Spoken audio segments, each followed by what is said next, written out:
xibaar bi gën a fës pour le moment mooy dàqu kilifa ci poste PCA bi nga xam ne fa la nekkoon ci Grand Théâtre. dinañ ci dikki waaye du kilifa rek la ñu dàq tey même madame Issa Tall Diop mi nga xamante ni moom moo nekkoon di njiital hôpital Roi nu mu tudd Roi Baudouin moom itamit daal dinañ koy tëbal ki ko remplacé nag mu ngi tudd Abdou Sarr moom titulaire la doon doctorant en médecine et un master en économie de la santé kooku moom la ñu nommé comme directeur bu centre hospitalier national d'enfants Albert Royer moom daal dina nag ki nga xamante ni moo nekkoon madame Issa Tall Diop moom daal dinay tëb waaye keneen koo xamante ni nommé nañ ko ci conseil des ministres mu tudd Alassane Tall moom titulaire la d'un doctorat en médecine et d'un diplôme en santé publique moom nag la ñu nommé directeur bu institut hygiène sociale mi nga xamante ni moom moo nekk ex polyclinique en remplacement de monsieur Abdoulaye Kane mi nga xamante ni moom moo fa nekkoon kon it kooku tëb na madame Aïssatou Sougou moom nag titulaire la d'un diplôme de doctorat en pharmacie moom nag ak benn master en économie de la santé et en santé publique moom la ñu dal di nommer directrice générale bu agence sénégalaise de réglementation pharmaceutique muy ARP boobu dinañ ci ñëw parce que coow li gis nga ni fan yële yëpp bëri woon nañ ba ARP mi ministre bi defoon conférence de presse dal di dal seen kaw donc njiit la fa nekkoon di Ibnou Abdou Talib Diouf moom dañu ko dal di dagg bopp maanaam limogé nañ ko madame Fatou Bara Ndione moom itamit ingénieur la en biomédical matricule de soldam nag moom comme fonctionnaire la joxe nañu ko moom la ñu nommé comme directrice de l'équipement et de la maintenance au ministère de la santé et de l'hygiène publique moom nag poste boobu amul kenn ku fa nekkoon maanaam poste bi dafa vacant woon am na keneen koo xamante ni moom mooy madame Henriette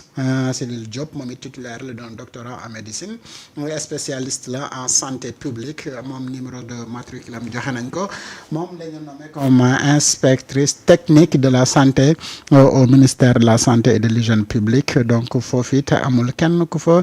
nekkoon ci poste boobu monsieur El Hadji Maguette Seck moom titulaire la ci benn doctorat médecine am na it diplôme en gestion des services de santé moom nag matricule de soldam joxe nañu ko moom la ñu nommé inspecteur technique de la santé au ministère de la santé et de l'hygiène publique waaye nag keneen ki nga xamante ni moom bokkul ci ministère boobu mais mu ngi bokk ci ministère bu culture moom monsieur Ousmane Sané Mile diplôme bi mu am en informatique la et de gestion moom la ñu nommé comme président du conseil d'administration du Grand Théâtre national Doudou Ndiaye Coumba Rose moom nag moo remplacé ki nga xamante ni mooy monsieur Landing Bessane Seck ñu gën ko xamee ci kilifa rappeur. alors mooy ponk bi nga xamante ni bi ñu war a commencer. moom waaw parce que ñeneen ñëpp daanaka. ci espace public bi. amoon na seen tur. xamuñu leen. à part li nga xamante ni xamoon nañ ne amoon na ARP. ak ministère de la santé ak histoire. Softcare donc mu mel ni Softcare fi mu toll nii moo ëpp doole sax. ñi nga xamante ni dañu nekkoon ci pour le service de la nation. alors loolu dinañ ci ñëw mais ñu tàmbalee ci kilifa. kilifa mi nga xamante ni moom bokk ci Y'en a marre fan yële ñu ràññeeku lool ay génnam doon wax ne Kanafata PCA moom taxul mun très wax dëgg saa su wax dëgg jotee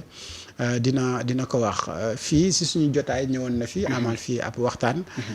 et puis vidéo yu nga xamante ni yu bëri génnoon na moom jàpp na ki mu redevable kenn rek la ci politique mooy Ousmane Sonko parce que Ousmane Sonko rek ko jaay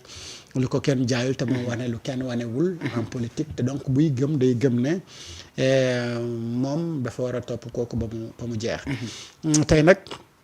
en conseil des ministres la ñu gis ne remplacé nañ ko ci poste boobu mu nekkoon maanaam daal di nañ ko fay jëlee mu nekk nag une surprise générale parce que jamono yële ci ginnaaw dañu gis ne Bassirou Kébé dafa génnoon am ay kàddu yu nga xamante ni da ko doon yëkkati ñu dàq ko ñi doon laam-laamee ndax allergique critique la wala yu mel noonu mais dafa mel ni njiitum réew mi fi mu toll nii mu ngi gën di ñu wan de plus en plus que ni ko allergique aux critiques la en tout cas du pardonner benn yoon ñi nga xamante ni dañuy nekk ci biir nguur gi ba pare bëgg a am yenn position yi c'est-à-dire kenn fi mu toll nii boo nekkee ci biir nguur gi ñaar yi moom mooy am mot wala mut ba mot oui mut mbala mot léegi bu fekkee ne nag yow bëggoo nekk ci ñi nga xamante ni dañuy def mut parce que jàpp nga ni da nga am responsabilité pour wax dëgg ci li nga xamante ni moom nga jàpp ne loolu moom mooy dëgg gi ñu war a jibal ci penc mi et y a eu énormément de déception aujourd'hui boo koy analyser dans l'espace politique ba am na ñu nga xamante ni dañuy jàpp ne nekkul loolu la ñu digaale woon ak askan wi te li ñu digaale woon ak askan wi te ñu war ko yeggee ak askan wi bu fekkee ni démb ba ñu nekkee de l'autre côté dañu doon yëkkati seen baat ngir askan wi jëriñoo ko nekk ci biir est-ce que war na leen tax ba léegi ñu ne muut lem seen ngeen toog ñenn ñi ne non ñoom du leen ko jaral mais dëgg fu mu leen mënti fekk ak position bu mu leen mënti fekk ñoom dañu koy yëkkati di ko wax et aujourd'hui on peut dire justement que Kilifeu est victime de cela et Bassirou Kébé également était victime de ça et demain et après-demain et ce sera le tour avant que Bassirou Kébé Salimata Dieng également était victime de ça et demain et après-demain kan moo ci topp et lan moom mooy objectif bi je pense que li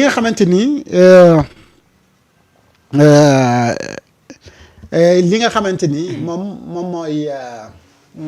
li am solo ci mbir yi mooy ñu fexe ba ñu xam lan mooy objectif bi derrière dàq yooyu nga xamante ni ñoom la ñuy dàq ñi yor poste yooyu bu fekkee ni boo yoree poste yooyu da nga war a ne muut ci lépp lu nga xamante ni day am te yow nga jàpp ne loolu bokkul ci li nga xamante ni moom la mbir yi war a jaaree mais loolu dafay nekk lu nga xamante ni finalement day doy waar sëñ Mansour. ok et tey dafay niroog ne mbir yi faaw nga ne teg sinon nga génn able te boo génnee able léegi li ci problème bi mooy ki lay dàq foog ne mu ngi wut une solution mooy que ni mu ngi gën a enfoncer boppam parce que jox na la plus de temps nga am plus de liberté pour gën a mën a wax li nga xamante ni moom nga xalaat et tey ku mel ni Kilifeu yor poste bu mel ni PCA au lieu nga occuper ko pour mu liggéey ak def ay résultats ca Grand Théâtre nga remplacer ko fa jox ko plus de temps ngir mu gën a mën a waxtaan bu boobaa yaa ngi koy gën a jox temps pour gën a mën a wax li nga xamante ni moom la xalaat ne lii nii jaarul yoon et plus mu di ko def plus yow ngay nit ñi di def ay critiques plus nga di leen dàq nit ñi di gën a gis ne effectivement da nga allergique aux critiques. c'est-à-dire kon réponse bi baaxul boo ko xoolee ci stratégie politique bu ko doonoon c'est-à-dire réponse u dàq ci ki nga xamante ni dafa am xalaat bu mu la indil warul nekk nga dàq ko parce que comme ni nga ko waxee da nga koy yokkal temps yokkal ko itam peut-être espace bu muy waxee. effectivement parce que bu fekkee ni critiques yi muy doon def c'est-à-dire xam nga ñi am poste de responsabilité. nekk ci biir nguur gi boo xoolee daanaka seen génn bëriwul. et Kilifeu boo xoolee bu dul woon weeru koor bi nga xamante ni. invité nañ ko ci ay plateau yu bëri c'était très rare pour mu génn pour wax adim publiquement yenn saa yi à Kaolack mën na joxe ses avis mais mën na nekk ci cadre bu restaurant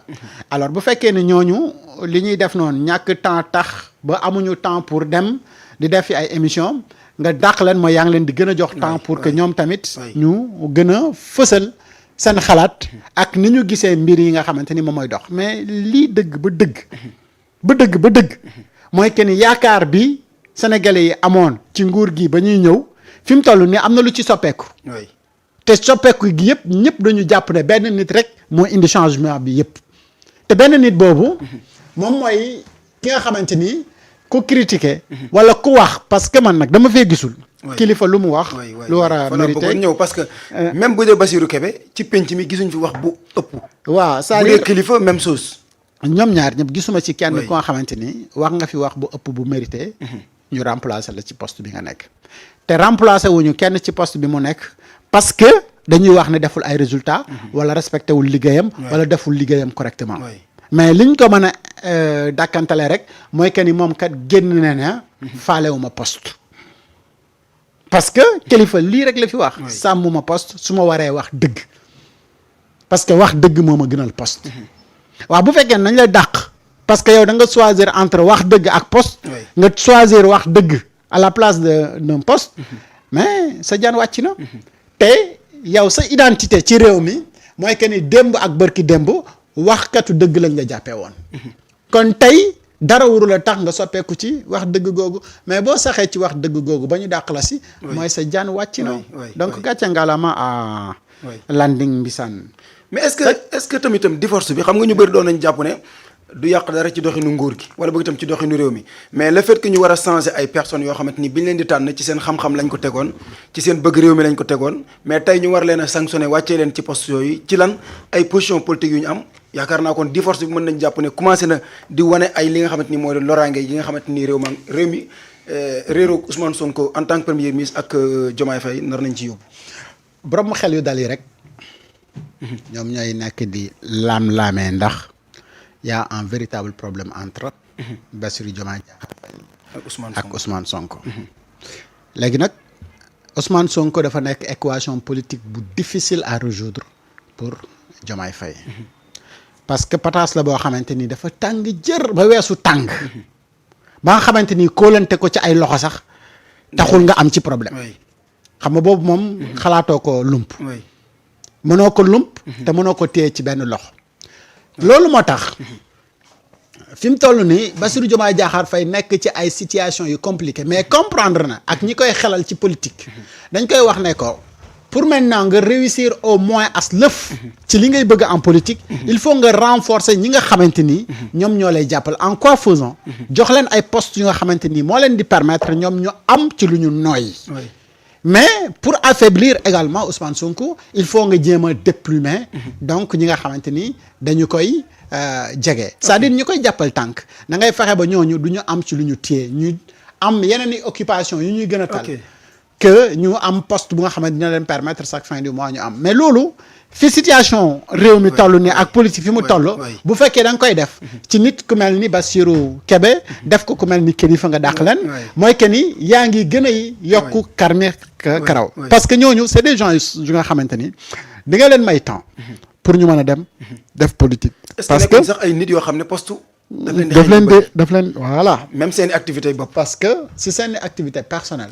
da ngay gis ne dañ fay am ci ay revenu moom moo ëpp téeméeri yoon ci boo leen joxee benn poste bu nga xamante ni da nga leen di tënk ci benn salaire te dañuy am obligation wu def ay résultats donc ñooñu yaa ngi leen di gën a jox opportunité pour faire la politique et aujourd'hui ñun ñëpp xam nañu ambition yi nga xamante ni politiquement parlant mais Kilifeu am na ko ci côté Kaolack aujourd'hui tu le fais nga limogé ko mais yaa ngi koy jox benn élan de solidarité bu nga xamante ni en politique dafay commencer di am benn ascension politique bu mu musul am et fi mu toll nii yaa ngi koy gën a jox goût def nag ce qu'on appelle de la politique et jusque là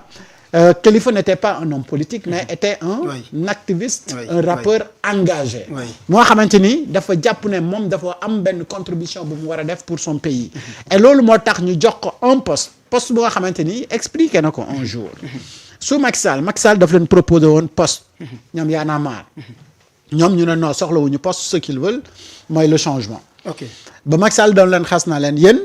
li ngeen bëgg dafa yomb mooy du ngeen exercer le pouvoir mais da ngeen di toog fële di critiquer loolu c'est trop facile moo tax cette fois-ci bi ñu ko proposé mu ne il faut mu xam lan mooy expérience bi xam boo nekkee ci biir lan la ak naka la mais mu dugg ci biir pour exercer li nga xamante ni moom mooy le pouvoir et bi mu duggee et effectivement ci diir bu gàtt ci poste bañ ko jox mais il a su faire des résultats si bien même que dafa nekkoon rek président conseil d'administration mais président conseil d'administration moom mooy le patron du directeur général donc moom mooy superviser mooy def yenn orientation yi mooy def yu bëri ci li nga xamante ni moom mooy am donc grand théâtre tey boo ko daxee yaa ngi koy jox une opportunité d'avoir le temps de faire de la politique et loolu cher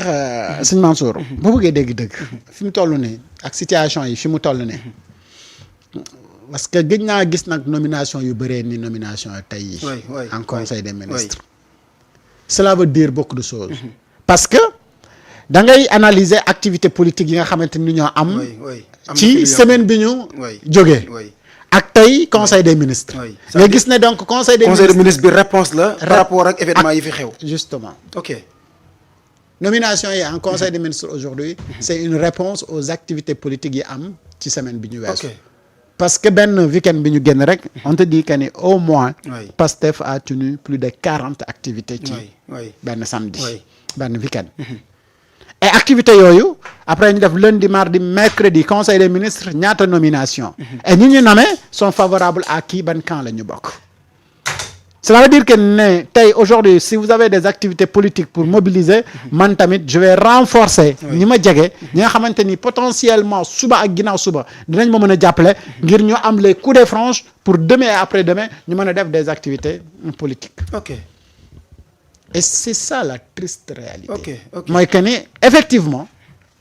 tey communiqué conseil des ministres wala les nominations. C'est une réponse politique aux activités politiques yi nga xamante ni Pastef jot na ko amal ci week-end bii ñu wees mais fan la mën a yóbbu Diomaye président mooy plus muy gën di dem ci lancé bi plus muy gën di wàññi dayo ji mu amoon en politique et loolu moo koy yóbbu directement vers li nga xamante ni moom mooy échec politique. ok mais est-ce que du ñàkk jàng ci ay erreur parce que jàpp naa ne bu dee Bassirou Diomaye Diakhar Faye ak Pastef gi mu yaroo ci wàllu politique bi ñuy jàmmaarloo ak Macky Sall kenn ci ñoom yorul woon benn poste kon bu jàppee tay ne peut-être xeñ ay nit Ousmane Sonko poste mooy tax mu am li mu bëgg peut-être ñàkk jàng ci li wees la. xam nga li paradoxal. li paradoxal ci politique mooy yow miy def erreur en politique doo gis na yaa ngi def erreur. da ngay jàpp ne li ngay def. C'est des sanctions contre des gens. li ngay def c'est de réprimer des gens. li ngay def c'est de réduire le pouvoir de yeneen nit. et cetera et cetera. erreur yooyu ñi koy mën a gis mooy ñi nga xamante ni nekkuñu ci position bi nga nekk. parce que ñoom seen coalition bi dañoo am ambition te gëm ni ak seen coalition boobu noonu. ambition yu ñu am coalition bi mën na leen ko permettre. c'est que Sénégal gi yëpp gis nañu ne seen coalition gi mënul gagner dara sauf ñoom. ñoom rek ñoo ko xamul. waaw c'est comme Macky Sall bi mu fi nekkee. xam nga adduna yëpp xamoon nañ ne moom mënul def troisième mandat sauf moom. moom rek moo xamul woon ne moom mënul a am troisième mandat. ba à la dernière minute lay door a rendre compte que ni effectivement. man maa gumba woon man maa gëmmoon. man rek xamul woon man rek xamul woon. ok actuellement si situation bi ñu toll nii mooy que ni yow yaa yor doole gi yëpp et il te reste du temps. ak lu mënti am d'ici 2029 moom le président de la République du Sénégal s'appelle Bassirou Diomaye Diakhar Faye donc décret bi moom moo ko yor fii ba 2029